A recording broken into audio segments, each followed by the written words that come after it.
I would like to get an outside perspective on a situation that has completely shaken my world. It's a story of trust, betrayal, and the painful process of reevaluating everything I thought I knew about my marriage. My husband and I have been married for 14 years. We've built a life together. We have two wonderful, growing children, a 9-year-old son full of energy, and a 12-year-old daughter who's just starting to navigate the complexities of life. They are the center of our universe. For all these years, I would have described our family life as almost impeccable. A well-constructed ship that had sailed through both calm and stormy waters. Now, I need to be honest. It wasn't some perfect fairy tale romance. We are human, after all. We had our arguments, our conflicts over money, over the children, over little everyday things. There were times when we would give each other the silent treatment for days, even a week, living under the same roof but in different emotional worlds. Yet, we always found a way back to each other. And crucially, we always presented a united front to the outside world. To our parents, to our friends, we were that couple, the strong ones, the reliable ones. We never aired our dirty laundry in public. Our struggles were ours alone to deal with. The foundation seemed solid. There was mutual support when life outside got tough. Financially, we were stable, primarily because my husband is a workhorse. He's a doctor, and he works tirelessly at a public hospital, at a private medical center. And he also sees private patients. His schedule is grueling. I have my own thing too. I run a small perfume shop. It's not a huge business, but it's mine. It provides an income. And it gives me a sense of identity outside of being a wife and mother. And the connection between us. I truly believed it was deep. We have a sincere attachment, a familiarity that comes from 14 years of shared life. You know, they say a familiar body is a treasure. And I believe that. I felt that. Our intimate life was, by all accounts, wonderful and fulfilling. I was always an enthusiastic and willing partner. I never refused him, not in experiments, not in trying new ways to bring each other pleasure, because I enjoyed it immensely myself. It was always by mutual desire, tender, and a source of joy for both of us. We explored, but within our comfort zone. We discussed more exotic things like group activities, but both felt it wasn't for us. We were satisfied, or so I thought. However, my world came crashing down recently. I made a discovery that has left me reeling. I found out that my husband, the man I've shared my life and my bed with for 14 years, is involved with his colleagues, specifically with 2 nurses from the private medical center and, as far as I could piece together, with another nurse from the hospital where he does his shifts. It happened by chance. I was using his tablet and stumbled upon his correspondence. That's how I learned he has a separate, highly secret Telegram channel. I always knew he had SIM cards in his phone, but I thought the tablet was just for Wi-Fi. I was wrong.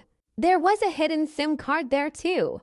And I know perfectly well that one shouldn't snoop through another person's phone and private messages. It's a violation of trust. But curiosity got the better of me.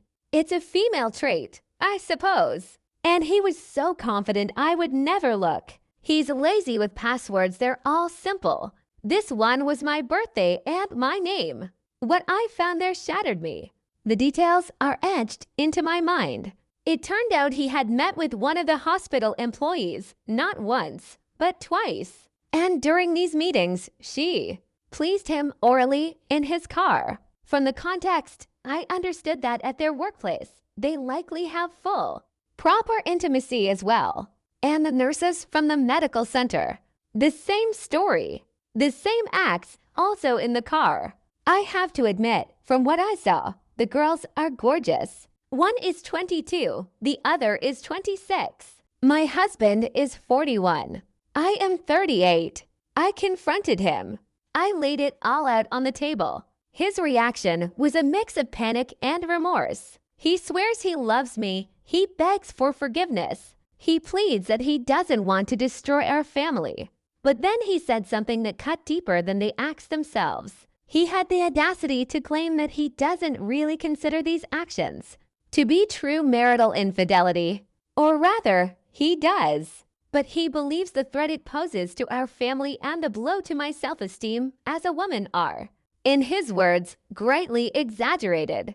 You know what I think? I think all doctors become cynics. They start to see the human body as just a machine, a collection of physiological processes. They become detached. His justification: constant, strong desire and an inability to resist the attention of other women. He said it was a way for him to relieve stress. And in a twisted way, a part of me can understand the stress part. He's a surgeon.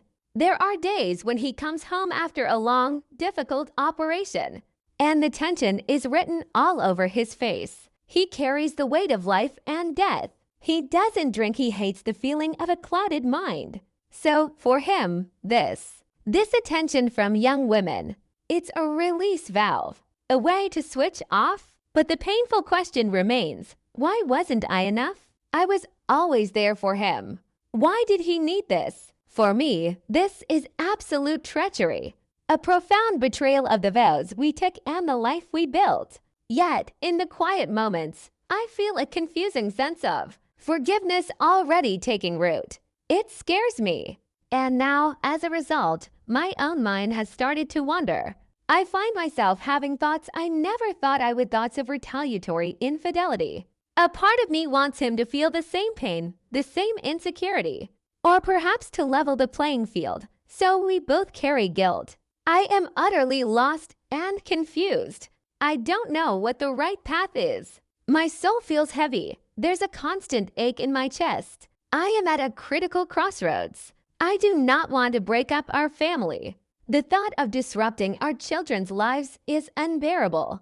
And I try to understand him as a man. He is, in many other ways, a good person and a brilliant doctor. He takes his professional failures very, very hard. You know which kind I mean. When a long surgery doesn't end well. I've lived with him long enough to see how he suffers silently after losing a patient. At the private clinic, it's a different kind of stress. The clients there are wealthy, demanding. The incidents he's told me about, it's a high-pressure environment. Other men in his position might drink. Mine doesn't. And here I am, already making excuses for him again. I suppose it's because, despite everything, I still love him. So what do I assume will happen? I suspect I might cheat on him too. There are opportunities, there are candidates. Maybe if we both have this secret guilt, we can somehow be equal again. And deep down, I don't think he will stop.